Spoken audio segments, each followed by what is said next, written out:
Buene tiro. I couldn't do that. Could you do that? How can they do that? They're beginning to get on my nerves. Who are those guys? Uncommon Sense with the Senior Delinquents.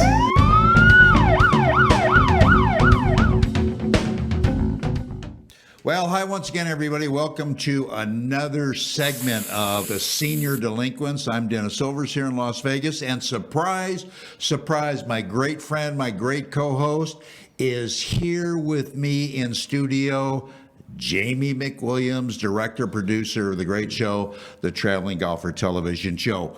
Great to see you. What the hell are you doing in Las Vegas? I'm here to do the show. I'm staying at Tahiti Village.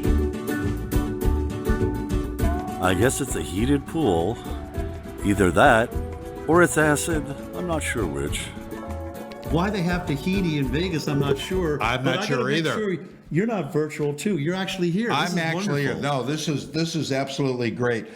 We've got a great show for everybody today that's watching, and you've worked with our special guest many times, haven't you? I have hired him. We have worked collaboratively on comedy bits, and he had actually hired me. And it's always been a great synergy. I'm really excited to have him here. I am too. So let's bring him up on camera and welcome our very special guest. Hello, everybody. Wow, this is absolutely fantastic. I hear your ratings are going to go through the roof. I hope so. On the show today. That is absolutely incredible. Well, John, you know something? And we're actually going to do you not as Mr. President today, but we're going to do you as John. And Lon Chaney in the silent era was a man of 1,000 faces, but that's the silent era. Hi, I'm Glenn, and around here, we haven't downsized, we've upsized. Kat, my director, that was perfect. My writer, oh, brilliant. My engineer, excellent. Let's finish this picture. You actually, maybe you don't have 1,000 faces, but you have many faces and the voices to go with them. And you know, it's funny, seeing Lon Chaney as a kid had a huge influence on me because he would go to the studios and he brought all of his pirate costumes, his cowboy costumes, and that's how he got work. He always was prepared. And being a Boy Scout, I always tried to be prepared for whatever came up. So that's actually a great reference for me.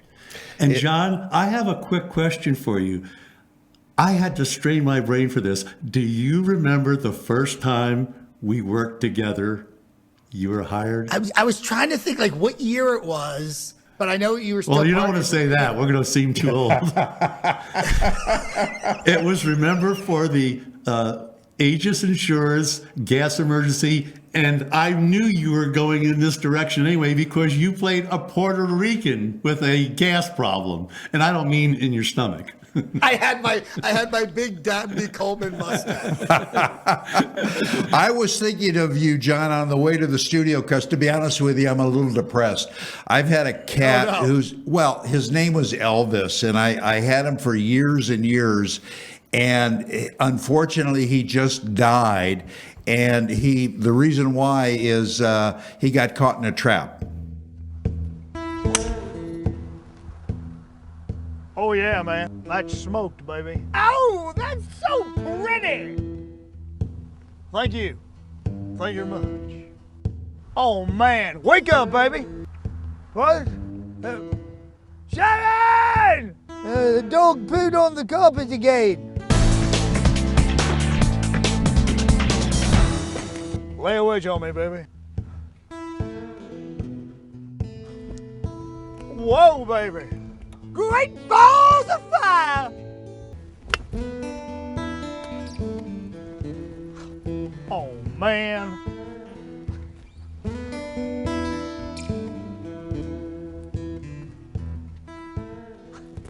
Hey man. Oh, caught in a trap. And I can't get out. Woo! Can't you see these tears are real that I'm crying? We can't go on together. Oh. That's it. I've had it with you too. I'm playing through. And you're fired.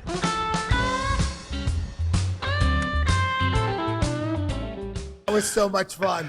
Oh, One of the things with Jamie, like you said, we've had such a great collaboration. This is your brain. This is your brain on drugs. This is your brain on drugs and a big fat hoagie roll, baby. Hey, can I get a side of fries with that brain? We did an Apprentice video where I think I did, Jamie, 8 characters, and it was such a blast. So, who was in charge of marketing this task? Dr. Know-It-All over there. How did you do? Pretty well. I sold over 200 copies of my new book. Book? You were supposed to market a resort. Anyone with any smarts knows you don't sell books at a resort. So we set up at the airport where people are going to lots of resorts. That's gotta be the dumbest strategy I've ever heard in my life. John, it's such a jigsaw puzzle. You had to do all the costume changes. You had to do all the characters. I had to figure out how to get from this character and make all the angles work. It was you and me, and those pieces just turned out wonderfully. I remember we did the thing with the law firm, and we ripped everybody in a nice way. We had the owners of this intellectual law firm as people who dropped acid when they were young at Woodstock. So that shows you that the sense of humor, has it changed quite a bit for you doing your characters? They're touchy. Even with Austin Powers, we used to have to come in and explain to them, like, we've kind of watered the character down. It's not all about sex, so it really depends on the company. But, people, you and I have had this conversation. People, all you need out of a 5,000 person audience is one person to get offended. That's exactly right. John, I want to ask you, sorry for interrupting. You're known worldwide for your impersonation of Donald Trump. Has anybody associated with his organization, have they ever expressed to you what they think about your Trump impersonation? I made 50 appearances on Fox News. I met Kellyanne. She was really gracious and said, he really likes you. You're the nice Trump. Then in 1995, I co-hosted his 55th birthday. And then my very first Trump job, which was a voiceover job, was for him.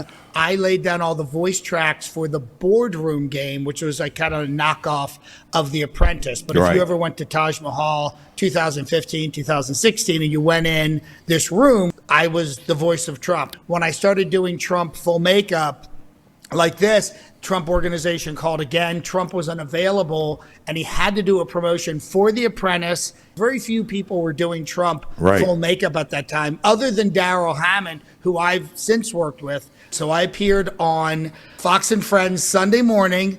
So I was in the right place at the right time. Yeah. Have any of the real Trump haters ever come up to you and, like, just because they're so ingrained in disliking the character and say anything negative? Has anybody had the gall to confront you that way? The funny thing is, when you're doing satire, there's people on both sides who don't get it.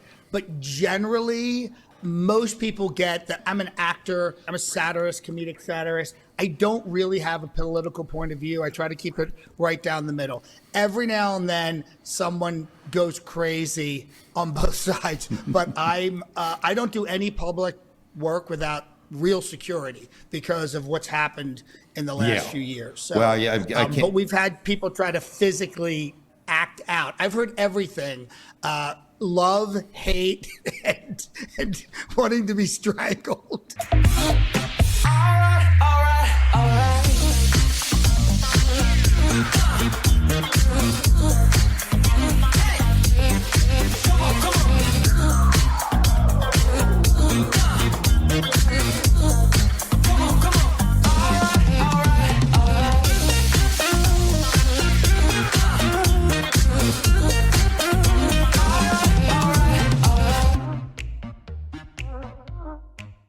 We've only got a minute left or so, and I want to ask you, what are plans for you and all of your characters in the near future, John? Corporate audiences are getting younger.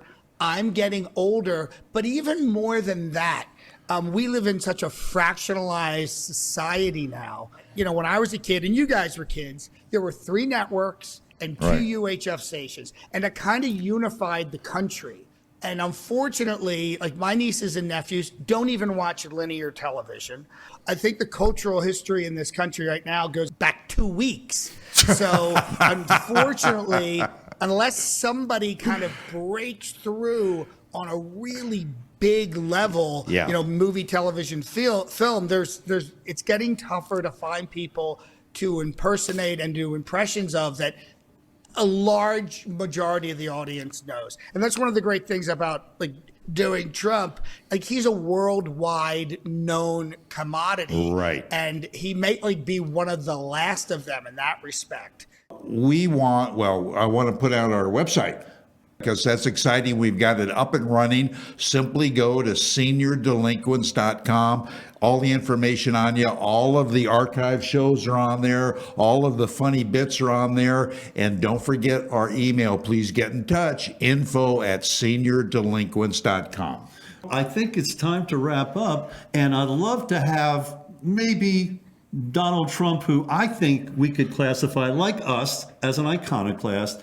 Well, he's a senior delinquent too. Absolutely, he is. You know what? This show should be my show. I should be hosting this, and you should be my co-host because honestly, no one's a bigger senior delinquent than me. I'm the biggest senior delinquent. In fact, I just copyrighted the term. That's it. I'm taking over because you know I'm building the Trump network, and this would be the perfect show. Perfect. Are you So- even going to take over my sign-off, Mr. President? Absolutely. Go Silvers. Hi-ho, Silvers. Hi-ho Silvers. I just made it better. Hi-ho Silvers. John, we're Yes. going to have you back sooner and later. Thanks for spending the time with us. Absolutely. We Thank you appreciate so it. much, Thank guys. you. Thank I'll you. see ya.